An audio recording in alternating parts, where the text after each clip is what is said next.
gente? Então, antes de mais nada, eu gostaria de agradecer a todos que estão conosco desde o primeiro painel, hoje às 9 horas. Estou vendo que vocês ainda estão aqui assistindo, não só, nós temos pessoas de várias partes do mundo, então muito obrigado por estarem aqui conosco. Agora eu tenho a honra de apresentar um painel muito interessante que nós guardamos para o final do programa, mas não vão embora que a gente tem muita surpresa ainda para ver. Eu gostaria de convidar dois convidados que são fantásticos.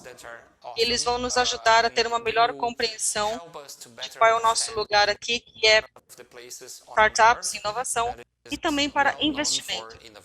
Por favor, eu gostaria de dar as boas-vindas de Michelle Messina, do Vale do Silício. Ela é coautora de um grupo chamado Decodificando o Vale do Silício, ela vai falar já já. Também Jay Onda, que é investidor de capital de risco. Então, muito obrigado por estarem aqui, sejam bem-vindos.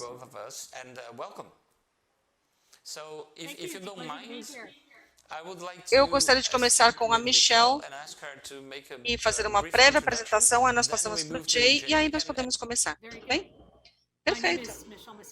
Eu sou Michelle Messina, eu estou aqui no Vale do Silício, eu CEO de uma empresa chamada Explora International, e nós fazemos consultoria global e treinamento para startups, para ecossistema e gestores de aceleramento, e mentores e investidores de primeira viagem. Eu já estou nessa área já há um bom tempo, trabalhei em mais de 65 países e é um prazer estar aqui hoje. Então, muito obrigada pelo convite. Eu acho que ao longo dos anos aqui no Vale do Silício, nós tivemos muitos desenvolvimentos e muita evolução na indústria de capital.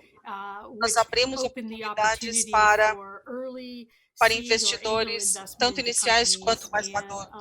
Muitos investidores de anjo aqui no Vale do Silício, talvez fundadores que tiveram acesso, ou talvez eles não saibam quais são o próximo passo, então, sua jornada, ou colocar seu dinheiro em empresas em estágio embrionário, talvez como investidor, ou como guiar essas empresas. Então, o programa de investidor anjo, ele foi projetado para ajudar investidores de primeira viagem para que eles compreendam quais são as melhores práticas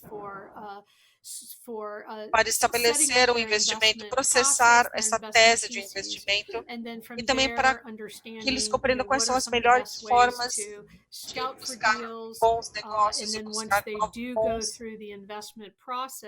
acordos. E uma das coisas que eles deveriam prestar atenção é de ver as diferentes fases que as empresas passam.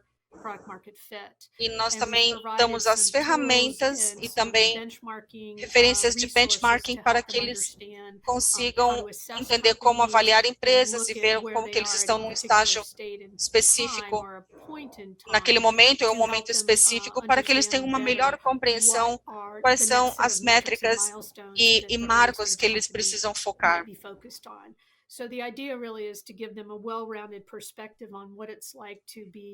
Então, a ideia também é dar para eles uma ideia de como ser um investidor inicial, para que eles tenham boa compreensão de que muitas empresas que entram no último estágio não conseguem ter sucesso e como eles podem evitar esses obstáculos. Pessoal, vocês me ouvem agora? Opa, agora sim.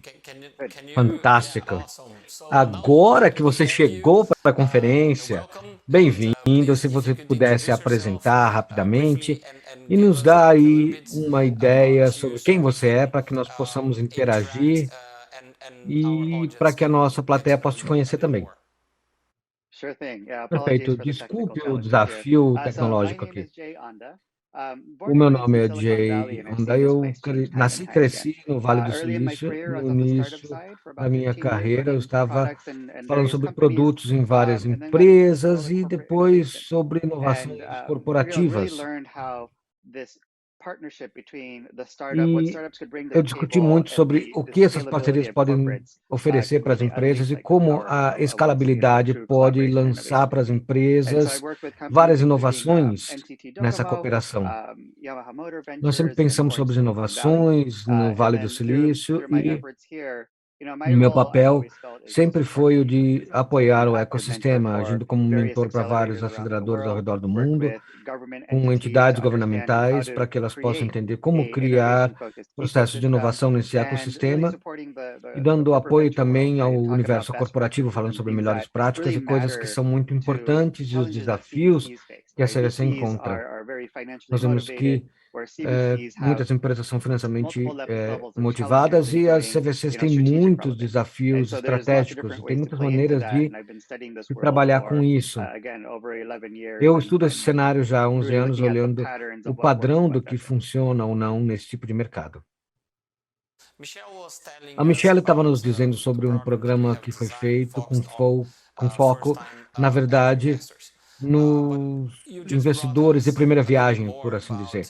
E você fala um pouco sobre inovação corporativa e capital de investimento corporativo, como empresas financiando inovações através de um braço de investimento. Eu gostaria, então, de começar perguntando para vocês como que vocês resumiriam a importância do investimento das corporações em startups, ou pelo menos começar a fazer conexões com startups. Depois eu convido a Michelle para também interagir conosco. E aí também vou começar a fazer perguntas para ela e para você. Tá bom. Eu acho que o cenário está mudando bastante nesse momento com a Covid, com as novas condições de trabalho que mudaram, mas se examinarmos 10 anos atrás, aquela foi uma era de inovação e as empresas foram desafiadas por várias startups, ou melhor, startups. E a reação corporativa muitas vezes é lenta, eles são lentos em fazer mudanças, eles são de natureza mais conservadora, eles perderam espaço no mercado, ou fatia do mercado para essas empresas, conforme elas foram aparecendo. E se a gente for até um período de 35 anos atrás e compararmos, o que mudou é esse cenário comparativo. E como criar essas escalas de colaboração e podemos fazer essas empresas trabalharem juntas. Eu acho que a maneira como as empresas interagem e trabalham juntas mudou. Recentemente, com a Covid, isso mudou bastante. Eu não sei ainda qual será a nova ordem de trabalho, mas ela chegará. É claro que existe um novo normal na cultura de trabalho, e como nós temos a força de trabalho virtual distribuída, e graças ao que aconteceu com o Covid, nós temos agora esse conceito de transformação digital, de adaptar novas ferramentas e de sermos mais eficientes e melhores na comunicação com a empresa no dia a dia. Olha, eu gostaria de saber o seguinte, você está do lado da startup, o que fez com que você migrasse para o outro lado, no espaço de investimento corporativo? Aonde você viu uma oportunidade para você fazer a diferença nesse cenário? Bom, a penúltima empresa com que nós trabalhamos teve investimento de uma empresa japonesa. Na época eu não entendi muito bem, mas quando eu comecei a construir essa relação, eu descobri por que eles começaram a investir conosco. Eles estavam olhando para nós como uma oferta de serviço, mas algo que além disso, algo que estava mais enraizado na estratégia futura deles, porque nós tínhamos as ferramentas que essa empresa queria oferecer para os clientes. Havia uma narrativa estratégica no porquê eles queriam trabalhar conosco. Eles examinaram vários concorrentes, escolheram a nossa empresa, que eu achei que foi fantástico. E a última empresa com quem eu trabalhei foi uma empresa chamada Aprion. Nós estávamos fazendo a internet das coisas industrial antes mesmo de surgir o termo internet das coisas. Então, eu trabalhei com a Chevron, a BASF, a Chevron Chemicals, e nós trabalhávamos de uma maneira mais tecnológica, colocando essa tecnologia dentro dessas empresas mais antigas. E aí nós começamos a perceber por que essas empresas corporativas de ampla escala têm que trabalhar com startups. Eles usam para isso como um canal de inovação. Eu achei que isso era bastante interessante, porque nós olhávamos para algumas das empresas que prestavam serviços nessa indústria, e das 10 principais indústrias, nós éramos o único startup. E foi aí que eu pensei que o que nós estávamos fazendo fazia sentido e agregava valor. Ao invés das empresas temerem a gente, eles queriam que nós criássemos escala para eles também. E nós começamos a trabalhar nesse lado, com essa parte de inovação. Nós trabalhamos com um laboratório importante, que era uma empresa corporativa que fazia bastante desenvolvimento de propriedade intelectual, falando sobre tecnologias que poderiam ser inovadoras no futuro. E o diretor executivo, na época, queria se envolver mais com essa tendência de abertura que estava acontecendo. Então, nós começamos a falar sobre a Open Innovation, ou inovação aberta, e como isso funcionaria através das corporações.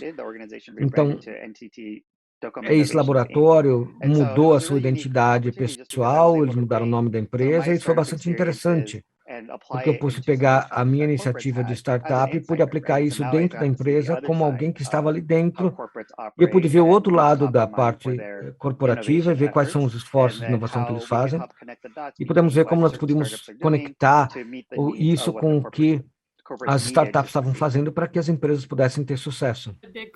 Foi uma mudança cultural bastante grande, startup, decisões acontecendo muito rápido, e do outro lado, quando você tem a parte corporativa, onde você tem vários ciclos de aprovação, você teve algum pouco de desconforto com essas diferenças culturais? Sim, é um negócio bastante desafiador. Nós falamos bastante sobre o sucesso, mas não falamos muito sobre as frustrações e as dores de cabeça, mas a coisa é feita com boa intenção. E quando se tem o apoio do nível da diretoria, principalmente do diretor executivo, nós sabemos que a inovação tem que acontecer, e eles, quando eles sabem disso também, você tem toda a força da organização a seu favor. Então, esse foi um aprendizado bastante essencial naquele momento. É bom que essas inovações tenham acontecido, mas é importante ter o CEO para abençoar a coisa, para que a coisa aconteça em uma ampla escala. Isso parece que essa é uma das suas recomendações, melhores práticas para uma organização que está se preparando para montar um novo fundo de investimento corporativo, né? Eu acho que você trabalha já com essas empresas há muito tempo, e você vê algumas coisas que funcionam bem e outras não, e você já deve ter visto alguma história de terror absoluto, né? Você gostaria de compartilhar alguma coisa que você acha que é importante no estabelecimento de capital de investimento corporativo, ou CVC, como nós chamamos, para falar sobre como eles focam o seu esforço, como que eles fazem a mensuração, como eles se organizam no que diz respeito a estratégias. Fala um pouco sobre esse insight, porque eu sei que você tem um pouco de background com a Associação de Fundo de Investimento Nacional, e eles têm alguma interação com os fundos de investimento corporativos, e você pode compartilhar essa perspectiva. Sim, os fundos de investimento corporativo sempre mudam, cada geração, cada versão delas tem melhorado a cada ocorrência. As empresas investiam há 30 anos atrás, mas não chamavam isso de investimento corporativo. Mas eles não entendem, ou pelo menos não entendiam, as regras de operação do Vale do Silício. A próxima geração se profissionalizou um pouco mais. Eles contratavam gerentes especiais para desenvolver e gerenciar as estratégias de investimento corporativo de maneira mais estratégica. E isso dependia de como essa iniciativa de investimento foi estruturada. Então, nós temos um investimento estratégico e um investimento financeiro, e a parte corporativa fica no meio dos dois. Eles falam, nós somos meio a meio aqui, mas, na verdade, eles querem entender como otimizar essa dinâmica. Eu não acredito que exista uma melhor maneira de se fazer isso. Isso depende das nuances da cultura corporativa e o que você quer atingir com ela. O que isso significa é que muitas empresas querem se engajar com startups iniciais, porque elas estão fazendo alguma coisa legal, algo inovador, algo que vai mudar o mundo. Mas quando olhamos para isso da perspectiva corporativa, talvez isso não seja apropriado para qualquer unidade de negócio hoje em dia.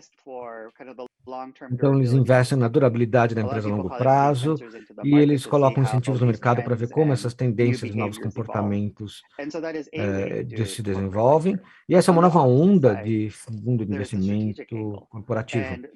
E nós temos também a parte de investimento estratégico, ou seja, unidades de negócio que querem trabalhar com startups para fazer um escalonamento a curto prazo, de 6 a 18 meses.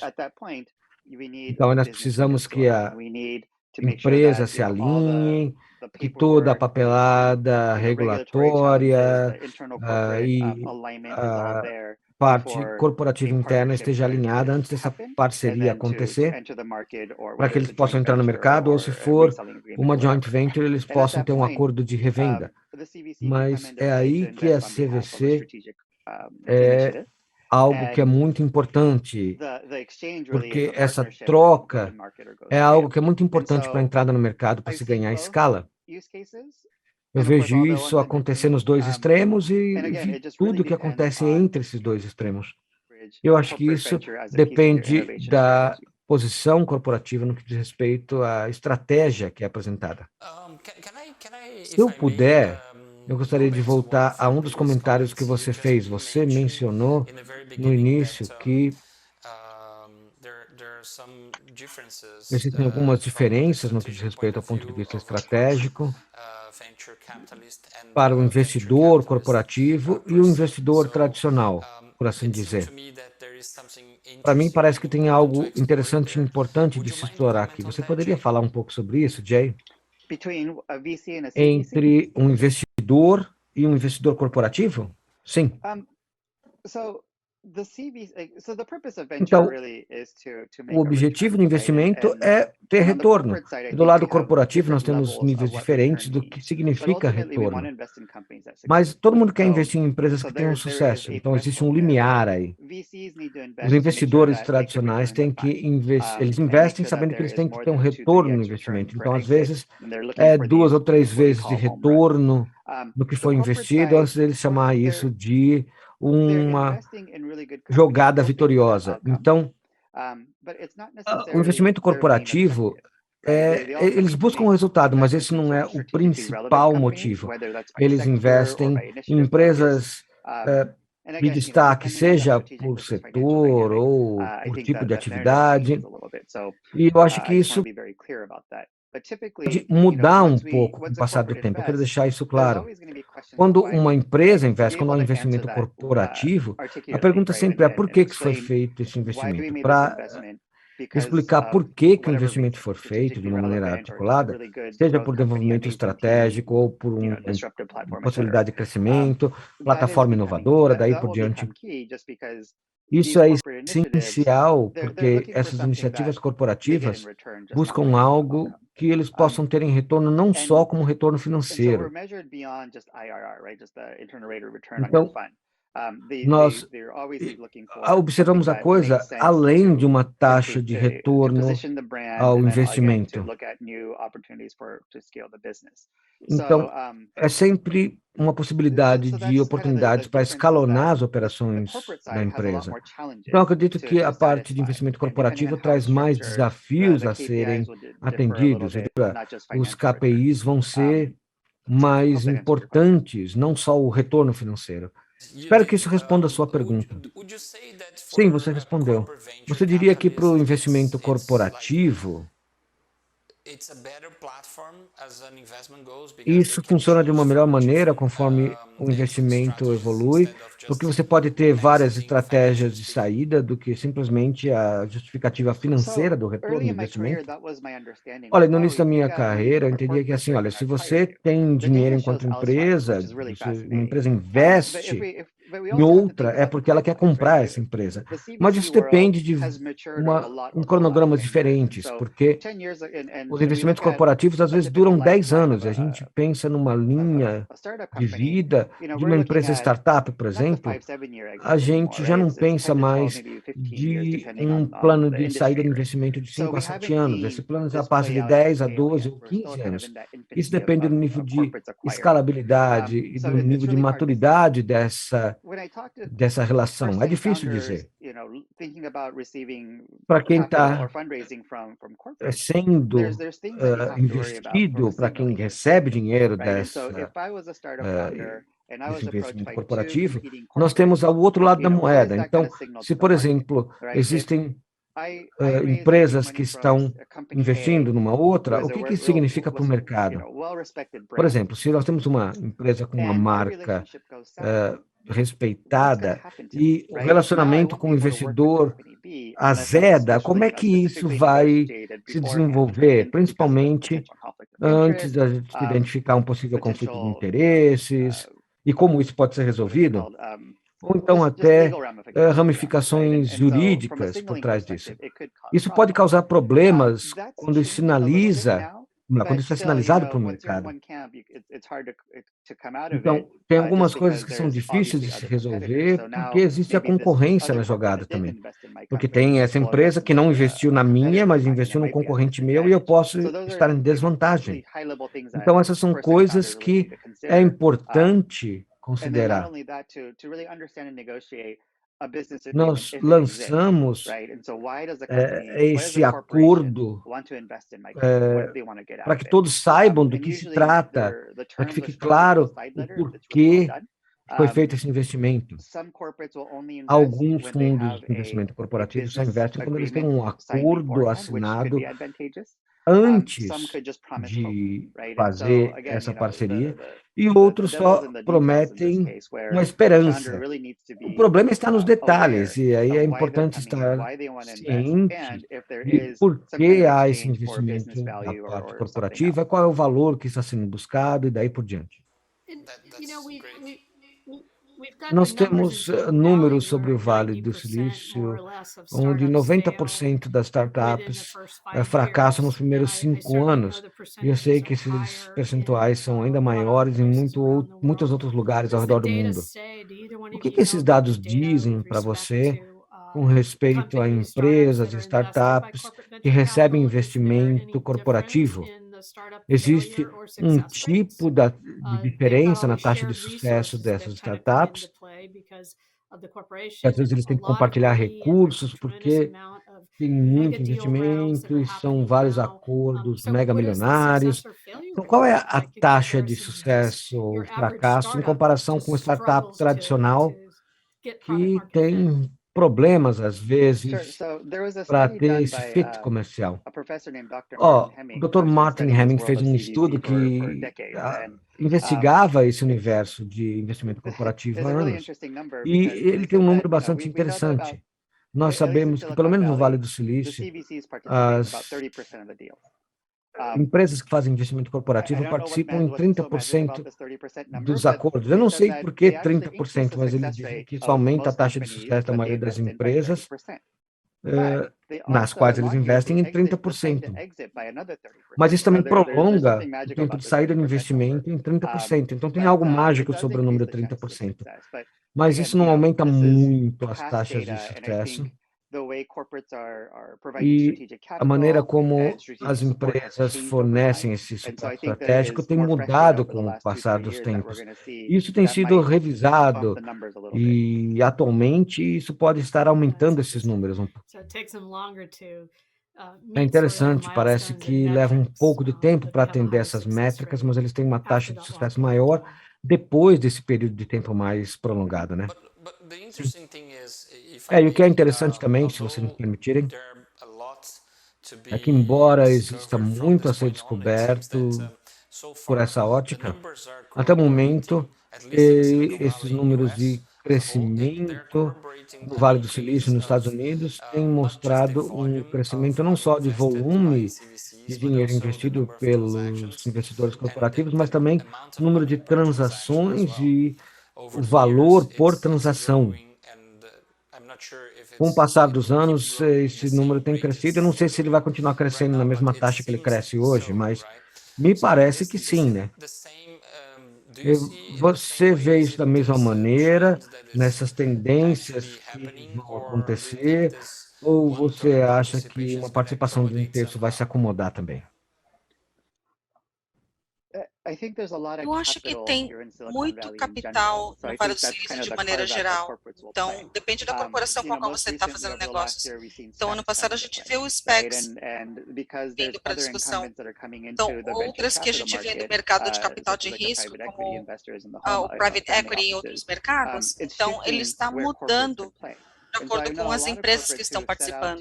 Então, se muitas empresas querem investir no eixo B e C, eles podem. Então, por conta da força das circunstâncias, eles veem investimento em empresas que estão ainda na fase embrionária. É diferente. Agora, umas que vão investir mais para frente, que eles querem maximizar o retorno. Então, existe essa... Depender da alocação que vai ser feita desse investimento. Então, por exemplo, se é uma empresa que já tem grandes indicadores e vai ser muito bem sucedida, então as empresas não têm normalmente toda essa alocação disponível. Então, eles investem de início, eles constroem um relacionamento. Se é alguma coisa estratégica, a gente tem um valor estratégico nas conversas. Então, a próxima rodada de investidores vai compreender o valor que foi agregado. Ou pelo menos, no mínimo, eles vão ter uma ideia, vão fazer uma análise, mas você vai ver todos os pontos promissores, vai contrabalancear isso tudo.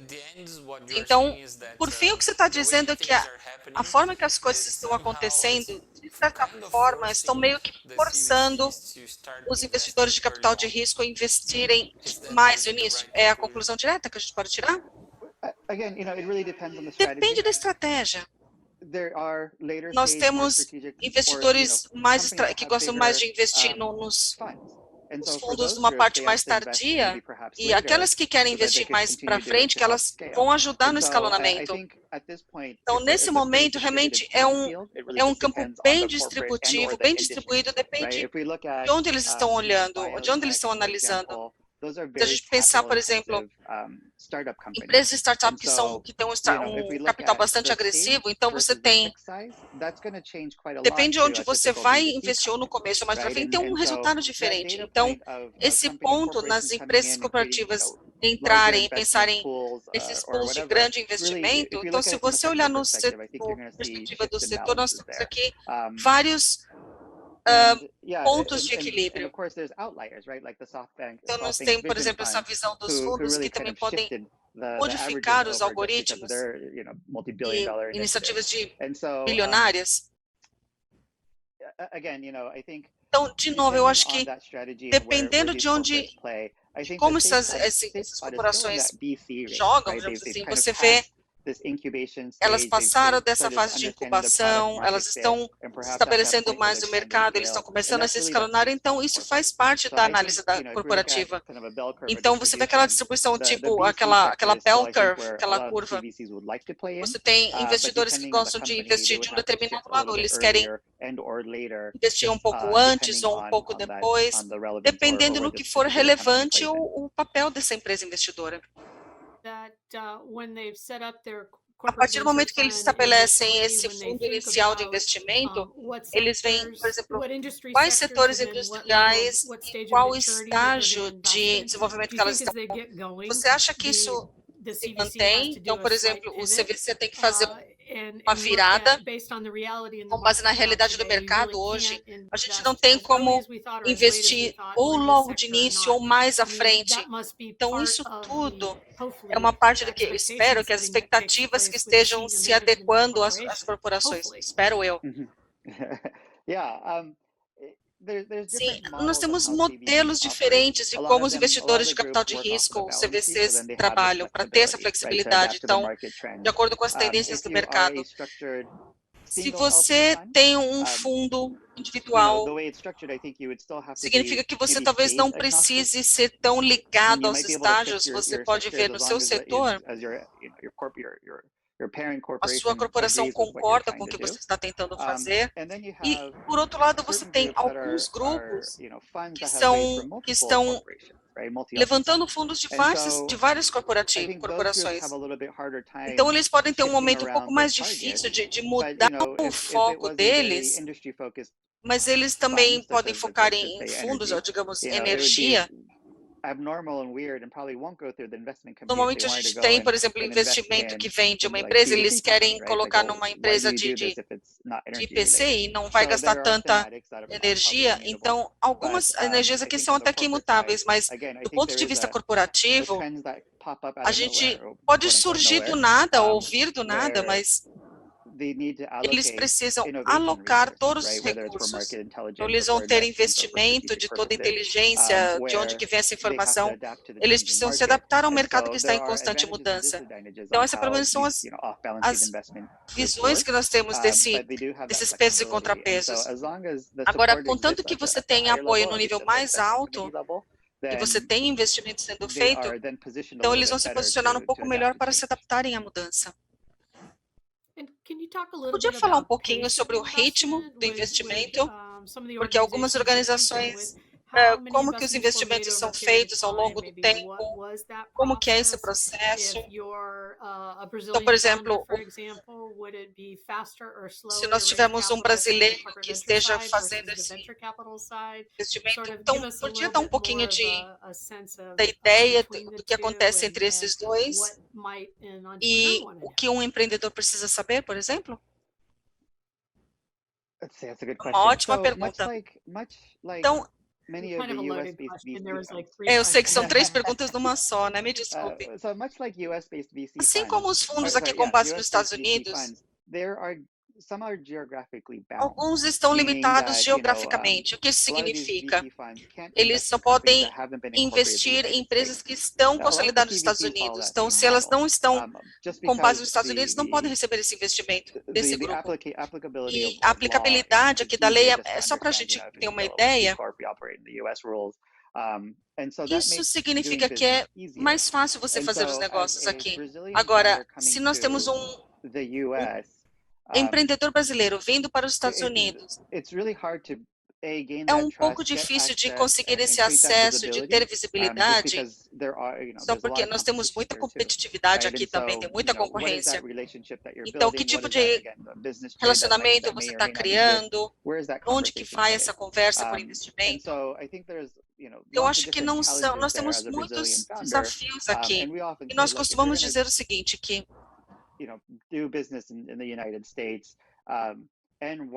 e se nós queremos investir ou ter... Então, por exemplo, ser aqui no Delaware é um must. E quanto mais complicada for a sua estrutura, mais difícil será para uma empresa americana entrar. Então, por exemplo, você tem uma empresa, uma holding brasileira, e nós temos pequenas empresas menores, você está tentando entrar com elas, então qual vai ser a propriedade aqui? Como que você vai tentar, como que a gente vai tentar aplicar a lei, onde que vai ter um fórum comum, onde que vai ser isso? Então, há desvantagens que são estabelecidas. Deixa eu reformular, diz o orador. Se uma empresa está vindo para os Estados Unidos e eles querem estabelecer estratégias que vão acontecer de se posicionar aqui de uma certa forma. Do lado corporativo, nós temos algo que realmente é muito, muito singular daqui. Trabalhar com uma empresa americana, muito provavelmente você pode ouvir um não, mas agora se você olhar as empresas multinacionais, muitas dessas empresas têm presença no Brasil. Então, é ali que você quer ter esse engajamento de business e trabalhar com aquela empresa, com a geografia local. Então, muitas perguntas que eu pergunto, então, por que você quer vir para os Estados Unidos? O que você quer conseguir?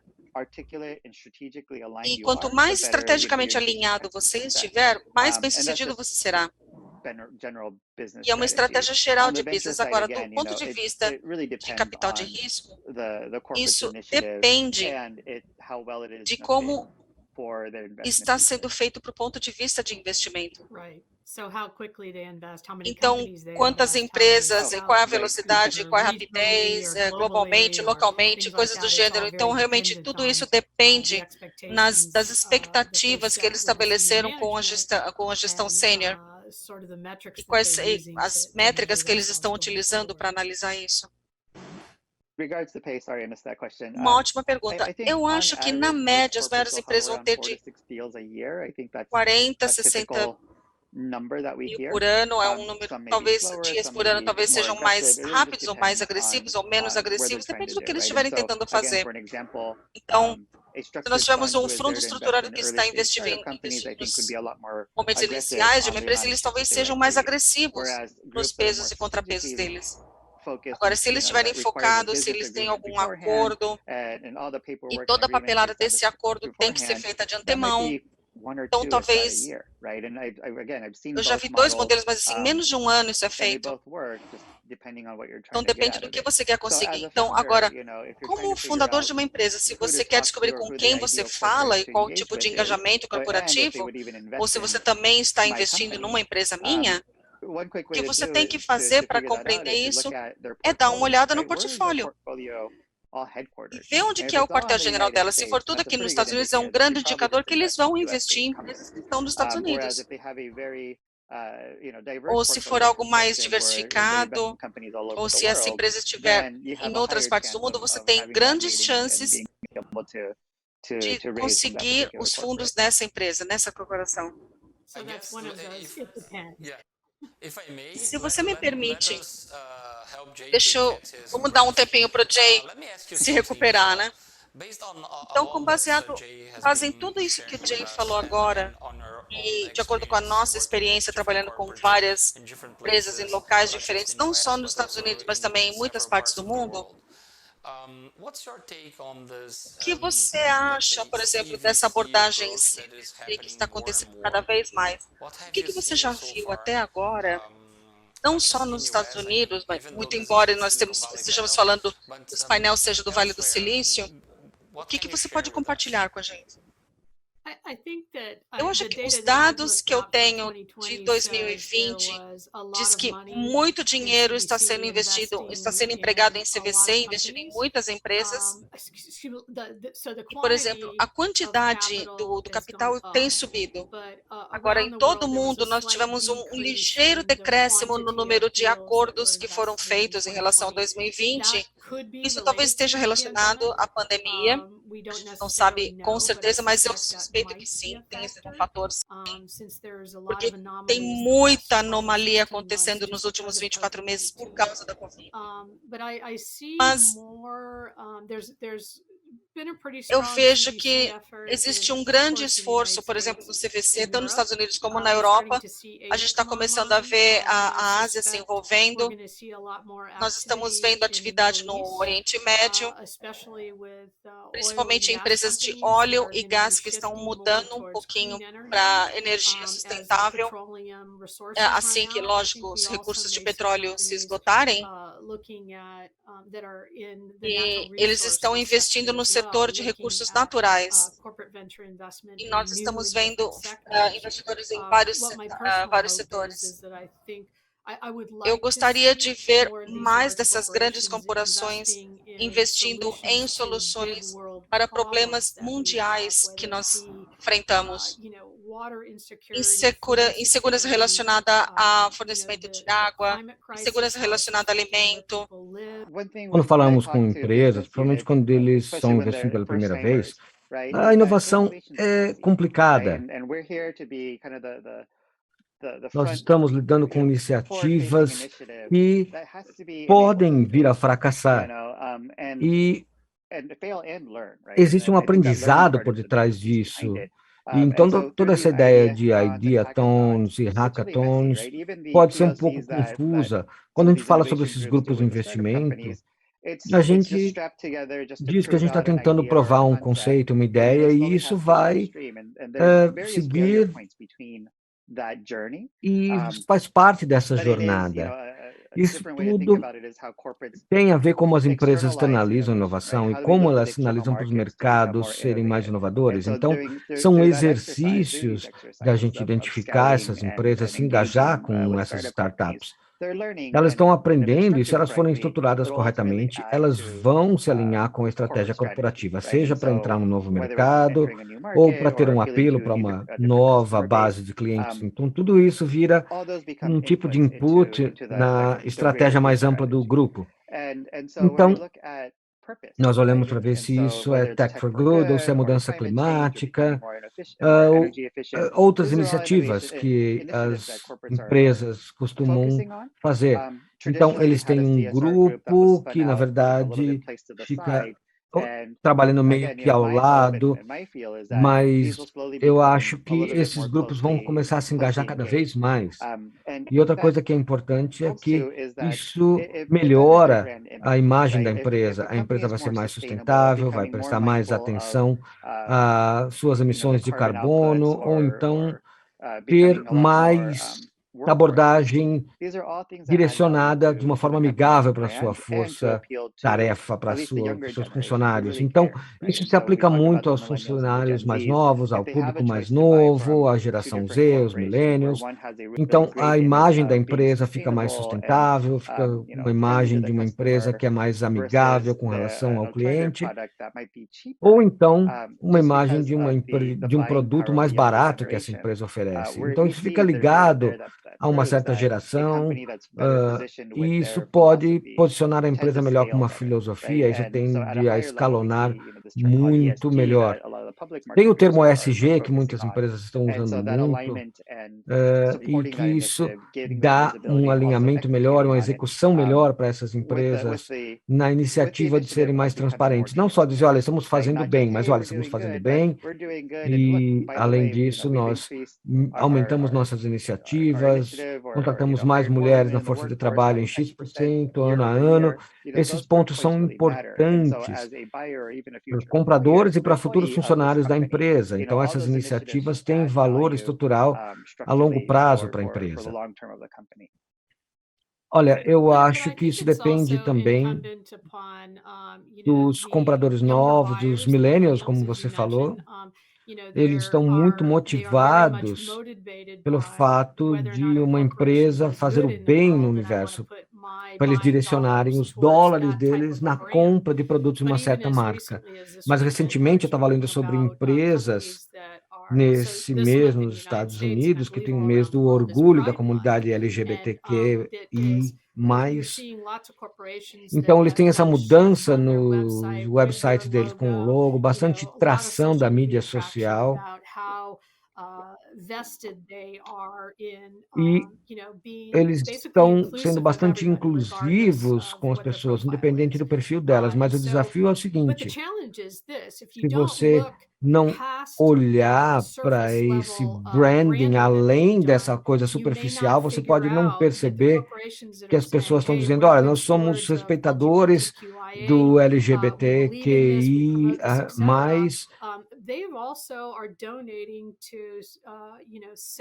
e eles estão muito provavelmente alinhados por detrás dessa fachada com congressistas que são contra essa agenda. Então, nós temos que examinar o próximo nível de detalhe para saber se essa empresa realmente se encaixa na sua visão do que é um bom cidadão ou um bom identificador como uma empresa respeitadora desses sinais. Sim, isso tudo é muito importante e muitas dessas empresas às vezes tentam ocultar isso da mídia. Como essa geração está mais esperta, tecnologicamente falando, elas vão tentar e descobrir quais são os detalhes que estão por detrás disso. Sim, exatamente. Olha, se eu puder falar alguma coisa com parte no que vocês falaram aqui, esses são pontos importantes para se introduzir nessa conversa. Então, nós temos essas novas personas enquanto clientes e houve uma questão de governance e compliance, conformidade, sobre como as empresas se comunicam com seus clientes. Eu acho que isso é exatamente algo que esse movimento ESG busca, reconstruir e repensar nas conexões que as empresas têm, não só com a questão do ambiente, e socialmente falando, não só para os clientes, mas para todos os intervenientes e as partes interessadas. E como é a governança de tudo isso? A governança se expandiu de um conceito mais relacionado com a contabilidade e responsabilização para algo que é muito mais amplo. Isso se nós pensarmos em ESG. Como é que vocês percebem isso?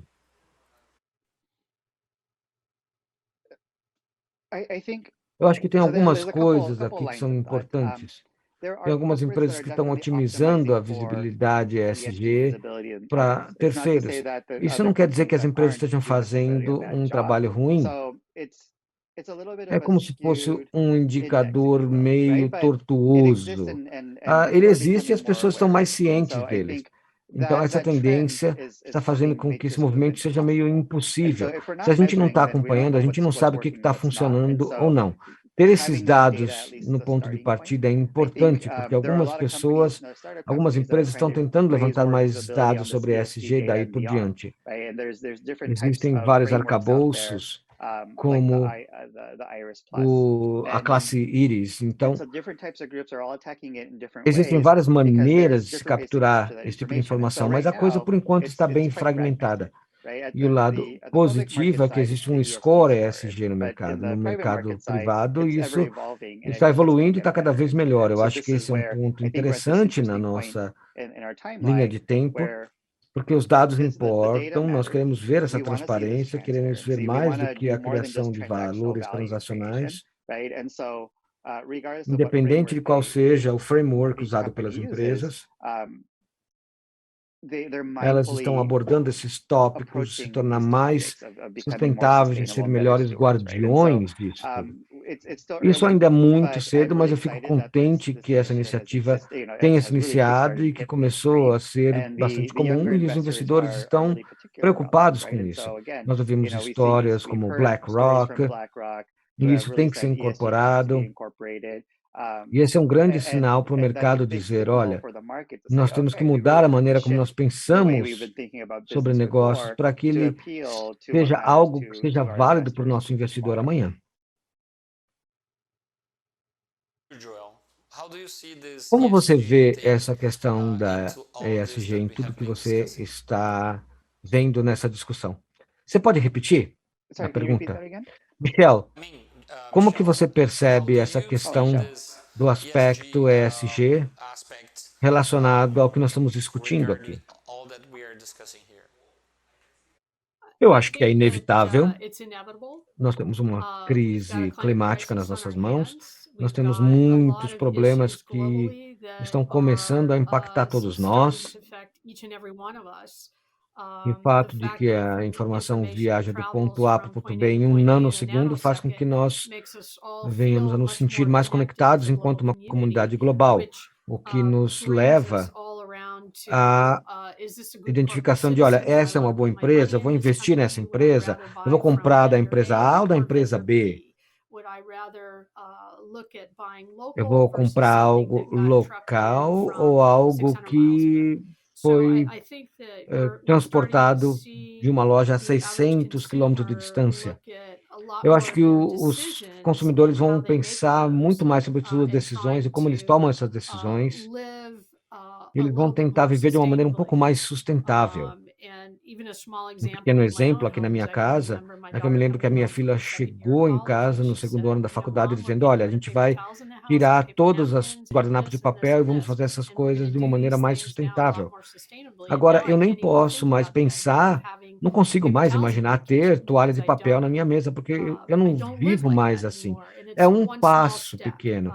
Se eu vou comprar água com gás numa garrafa de vidro ou de plástico, eu provavelmente vou escolher a de vidro. porque eu sei que tem uma maior probabilidade de reciclagem.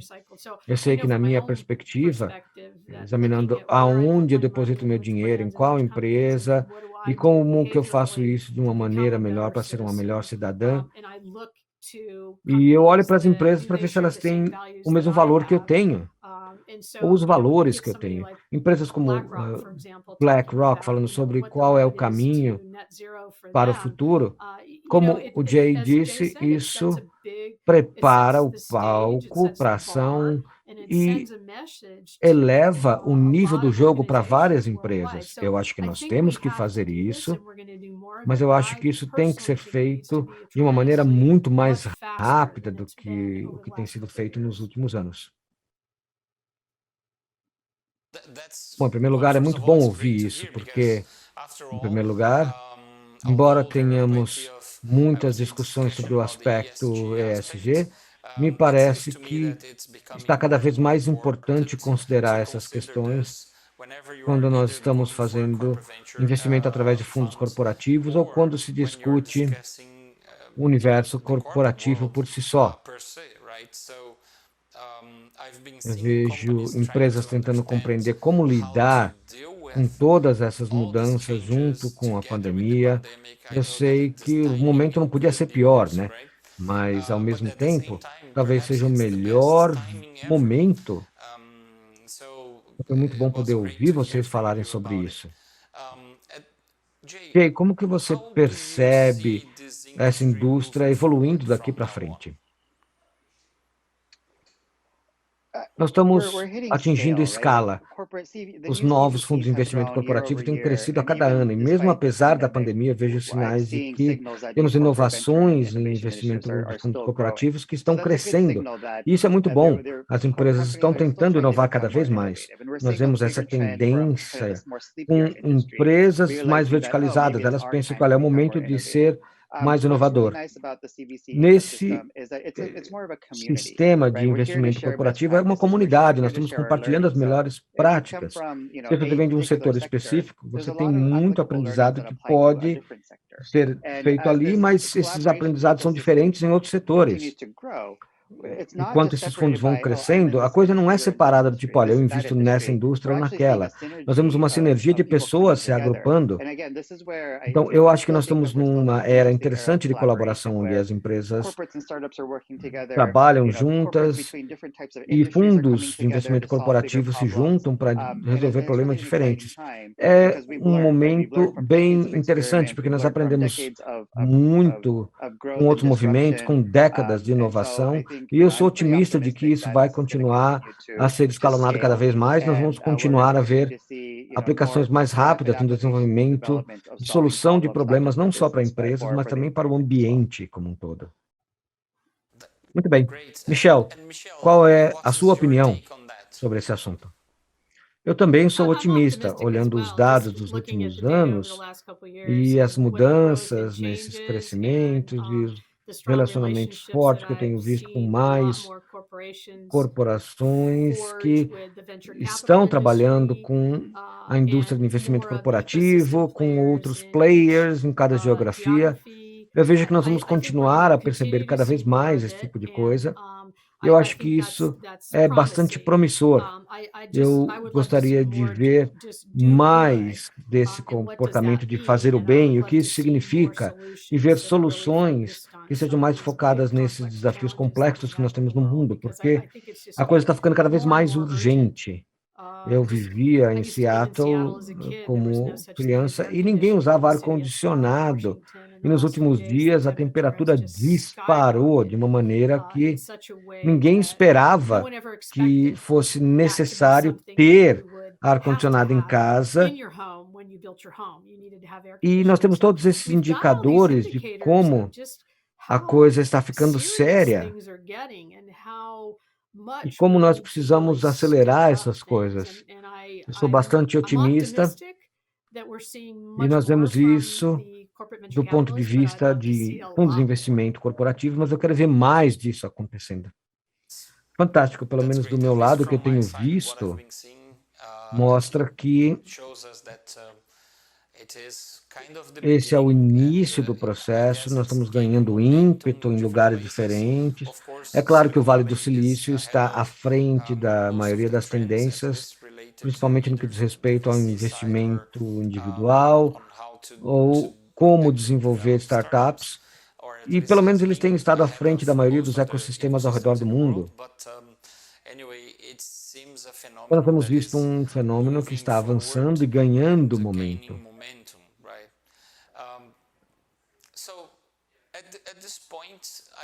Nesse ponto, eu fico bastante curioso em entender quais são suas opiniões sobre qual seria a melhor métrica para um fundo de investimento corporativo. Essa é uma pergunta complicada, mas eu fico contente que você tenha feito essa pergunta. Então, eu acho que as empresas estão tentando otimizar isso.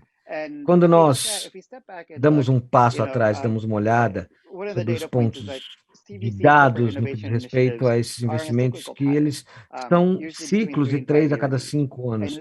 E o motivo para isso é que a gestão corporativa muda, e a cada mudança em CEOs, executivos, e como eles veem a estratégia e a inovação, quando tem uma nova pessoa lá, o motivo por trás desse investimento muda, e é por isso que nós falamos que o principal motivo para essa mudança é a experimentação. Nós estamos fazendo isso porque os concorrentes estão fazendo isso, nós temos que descobrir como isso funciona, mas essa lógica só funciona nos primeiros 2 anos. A gente fala, vocês já estão fazendo isso por algum tempo, então entendam, vocês chegaram do 0 a 1, e agora vocês têm que descobrir como chegar do 1 a 10, e como isso vai te levar ao próximo nível. Então, é uma jornada evolutiva, então esses KPIs mudam. Talvez esse KPI seja importante no início do trabalho com startup, ou talvez esse número nunca pare de evoluir. Então, talvez isso tenha a ver com o engajamento que você vai fazer, o número de pontos de contato que você vai ter. Alguns grupos estão tentando ver como eles usam os Net Promoter Score internos, e eles trazem esse insight para líderes de unidades comerciais e executivos. E eles estão contentes com o trabalho que eles estão fazendo, e isso cria uma base de conhecimento e como você converte esse conhecimento em algo sobre o qual eles possam trabalhar. Isso poderia evoluir para os POCs, para as unidades empresariais, e existem várias maneiras de se fazer isso. Muitos fundos de investimento corporativo investem porque eles querem olhar para isso como se fosse um fundo de investimento convencional. Então, a taxa de crescimento, sucesso da empresa, aquisições, fusões e aquisições, IPOs e coisas desse sentido. Eu acho que, assim, eu tentei dar 2 exemplos que estão nesse espectro, mas é claro que isso depende do fundo de investimento, e essa é a verdade. Mas eles fazem isso por um motivo, eles têm que validar todo esse capital que é investido e os gastos feitos com parceiros externos de inovação. E se isso leva a novos crescimentos, ou novas ideias, ou entradas em novos mercados, tudo isso tem KPIs específicos que têm que ser alinhados.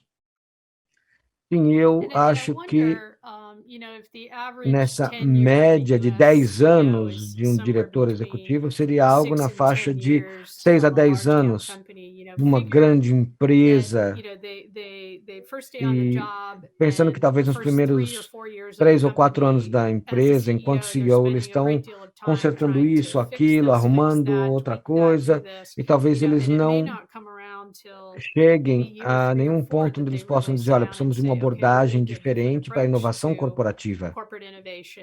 E aqui está o menu de coisas que nós temos que fazer, e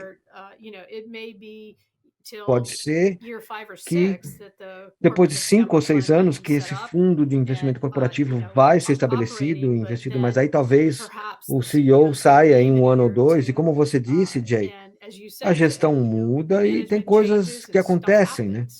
E quem sabe se essa iniciativa vai ter continuidade ou não. E aí um outro aspecto que eu acho que é bastante importante é, independente da estratégia da empresa, Eles ainda têm que encarar o grande desafio que eles têm, que é a cultura corporativa. Essa cultura permite que nós possamos facilitar a inovação que vem de tudo quanto é lado e que não vem de dentro do departamento de pesquisa e desenvolvimento da empresa, porque às vezes eles podem ter uma cultura que abraça essa inovação. Eu acho que existem muitos desafios nessa área e existe muito tipo de consultoria de desenvolvimento organizacional para ajudar as empresas a atingirem os objetivos, mas muitas vezes isso tem a ver com a cultura só. Antes de mais nada, fantástico, mas deixa eu te passar também a forma que eu vejo isso, e aí você também pode fazer sua crítica. Me parece que a melhor métrica para CVC é o impacto. E impacto eu falo por mim. Então, primeiro, como que eu estou impactando o que eu tenho hoje? Então, por exemplo, quem sou eu agora? Depois, o impacto, como que eu estou trabalhando no business que eu seria no futuro, mesmo que seja completamente diferente do que eu estou fazendo agora. E em terceiro lugar, o efeito transversal, que é como que eu estou impactando a sociedade. E eu quero dizer não só os meus clientes existentes, mas também os clientes futuros para empresas futuras que virão 10, 5, 10 anos, que seja.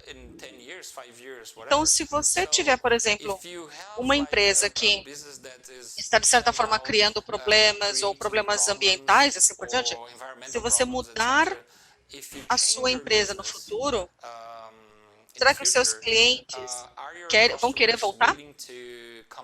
Então, agora, talvez, mas no futuro, quando a ESG estiver mais como se fosse o nosso DNA do que o conceito que a gente está trabalhando, talvez os nossos clientes queiram voltar para empresas que não são necessariamente implementando esse trabalho transversal. Eu não sei se faz sentido isso para vocês, mas para mim, me parece que, como o Jay disse, o CVC tem que ser uma visão para algo. Pelo menos, para mim, é o impacto. Como que eu estou impactando o meu business agora? Como que eu vou impactar a minha empresa no futuro? Mesmo que seja o mesmo, mas uma abordagem diferente, ou outra empresa que seja, ou então como que eu estou impactando a sociedade como um todo, mas os clientes atuais e os futuros, seja uma geração futura, ou talvez clientes que vão comprar um produto diferente de mim. Faz sentido? E se fizer, por favor, comentem. Eu faria uma ligeira mudança, eu diria que como um CEO, como que eu protejo minha empresa existente? Então, em segundo plano, como que eu tento captar novos produtos com novos clientes, com um novo mercado? Então, a gente tem ideia de como é o futuro, mas a gente tem uma estratégia de trabalhar no futuro. E, por último, como que eu, como um cidadão corporativo, como que eu tenho essa sensação, essa vibe no mercado? Então, claro, eu quero comprar da Pentagon, porque eu acredito que seja uma boa empresa. Eles têm os valores corretos, que vão ao encontro do que eu penso. Então, tudo isso é muito importante. Então, o desafio nessa última parte é se a empresa perdeu a confiança do mercado por conta de algum acidente, que seja. A gente pode olhar nas notícias e ver o que está acontecendo agora, de muitas coisas que aconteceram recentemente, e não é nada bom. A habilidade de você dar um passo para trás e reconstruir essa confiança é um processo muito longo, lento e difícil. E só para dar um exemplo rápido para vocês, uma empresa de reciclagem aqui na área de São Francisco, que assinou um contrato com a Prefeitura de São Francisco por um longo tempo. Então, esse contrato ele vai ser renovado agora e ele não está presumindo que eles vão renovar esse contrato automaticamente. Agora, logo depois, nós tivemos umas propagandas sobre aquela empresa, falando sobre, ó, isso que a gente faz, a gente tem nosso compromisso, nossos valores, seus valores são os nossos valores. Então, o que eles falam de você construir a confiança é um processo. Nós estamos falando de inovação corporativa, de startups. A gente está desenvolvendo e é muito, muito difícil. E é assim que as empresas se envolvem para ajudar contra a situação. Então, é um desafio muito grande. O que você acha, digamos, das minhas sugestões? Eu sou um grande fã dessas dimensões, especialmente o que você falou agora. Então, é fácil você ter a corporação, a empresa, como se fosse uma entidade dentro de um silo. Grupos diferentes têm partes diferentes e ideias diferentes do que pode ser um impacto. E existe como você aumentar a visibilidade. Então, agora, por exemplo, o terceiro exemplo de causar um impacto, e como a gente define também bom, é que a gente mantém isso, é uma parte da qual eu gosto muito, de você tentar entender e dar suporte. Quando a gente olha para as empresas, por exemplo, a Amazon ou a Microsoft, todas elas iniciaram uma missão de impacto. É como que a alocação é feita, por exemplo, para desenvolvimento urbano, igualdade de gêneros, toda uma parte educacional. Então, agora, essa noção, essa definição de impacto é interessante para se ver. Agora, o que a gente vê à medida que isso evolui e desenvolve, ela vai se tornar algo obrigatório. E, obviamente, tem muita coisa aí nesse meio, tem uma área cinza muito grande, é difícil ver como está funcionando, mas, de novo, a gente ainda está numa fase bem experimental e a gente está tentando ver como que isso vai crescer. Isso vai depender do impacto por conta desse crescimento. Então, aí nós veremos que os líderes mundiais vão seguir. Então, é um tipo de apoio, de suporte, mas realmente vai ser muito interessante para todos os líderes corporativos. A última parte do nosso painel, eu gostaria de começar com o Jay. Tendo o mundo de CVC, de investimento de capital de risco, e de tudo que a gente discutiu até agora, quais são as duas coisas mais importantes que uma grande corporação tem que prestar, tem que ver, tem que focar a partir desse momento? Eu acho que muitas empresas estão pensando em mudança de sua cultura. Elas precisam se adaptar a esse novo normal. Então, o que isso significa esse nível mais alto é que a gente vai trazer todo mundo de volta para o escritório, fazer o pessoal trabalhar em casa, como que você vai equilibrar isso, a vida de trabalho e a vida doméstica, isso tudo em casa. Então, isso vai ser de uma maneira escalonada. Então, nós temos grandes desafios à nossa frente, porque nós estamos mudando, de repente, a forma com que nós já trabalhamos há séculos. Isso significa o quê? Tudo bem, nós temos um novo normal, a gente vai voltar, vai pensar o que é confortável, o que é possível. Então, isso que realmente é o que vai estar no topo da discussão nos próximos anos. E existe também uma grande conversa que as pessoas estão mudando de emprego muito rapidamente, então é bastante normal que isso esteja acontecendo com a força trabalhadora, porque nós vemos muitas oportunidades. Isso está mostrando o crescimento econômico. E com todos os IPOs e todas as especificações, então tem muito mais valores que estão circulando e isso cria mais oportunidades. E o que isso significa que as empresas que foram criadas hoje, nós vemos uma maior distribuição. E as corporações têm que aprender a lidar com isso e também trazer flexibilidade com novos talentos. Então, tem muita oportunidade ali. Agora, do ponto de capital de risco, de investimento, eu vejo que esses CVCs, elas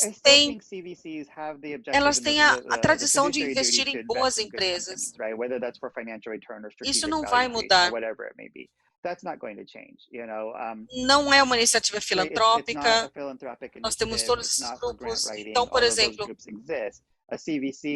uma parceria de capital de risco, eles têm muitas ideias que eles podem trabalhar. Agora, o critério de investimento, aí sim pode mudar. Esse é um grande sinalizador. Então, eles querem investir mais em diversidade, ou em empresas que tenham mais um foco em sustentabilidade. Então, isso vai ser o valor, isso vai ser o core, o fator mais importante. Então, isso vai impactar em todo o resto. Então, eu acho que grupos de feedback são importantíssimos para as grandes empresas.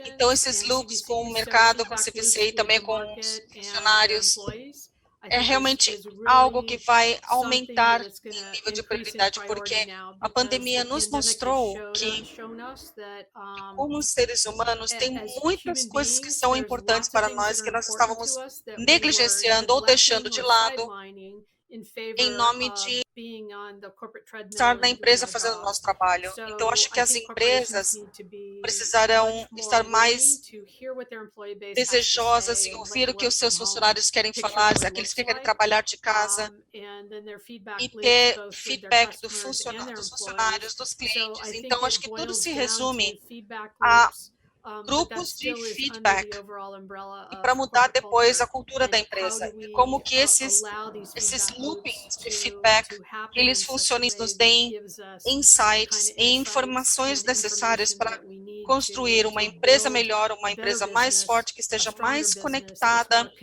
com os tópicos globais e também os tópicos locais. Então, tudo está associado a feedback e tudo isso cai de novo para dentro da cultura empresarial. Bom, eu estou muito feliz que eu tive a oportunidade de falar com vocês, de ter essa discussão fantástica. Não poderia ser um tópico mais importante para ser discutido e parece que a gente vai ter mais corporações, mais empresas conectadas no mundo de CVCs. Podem ser outras oportunidades para de ver que as empresas, que elas possam, de fato, entender que você precisa ter uma visão para fazer a inovação. Não é simplesmente investir como em capital de risco. Não é um retorno financeiro somente. Tem que ser algo que seja estratégico e que funcione como um todo. Então, muito, muito obrigado. Foi um grande prazer de ter os dois aqui nessa conversa. É uma honra, mas também é um grande prazer e a discussão foi fantástica. Muito obrigado por terem aceitado. Eu espero que nós façamos negócios juntos no futuro próximo. Muito obrigado pelo convite. Eu digo mesmo. Michele, muito obrigada. Até mais.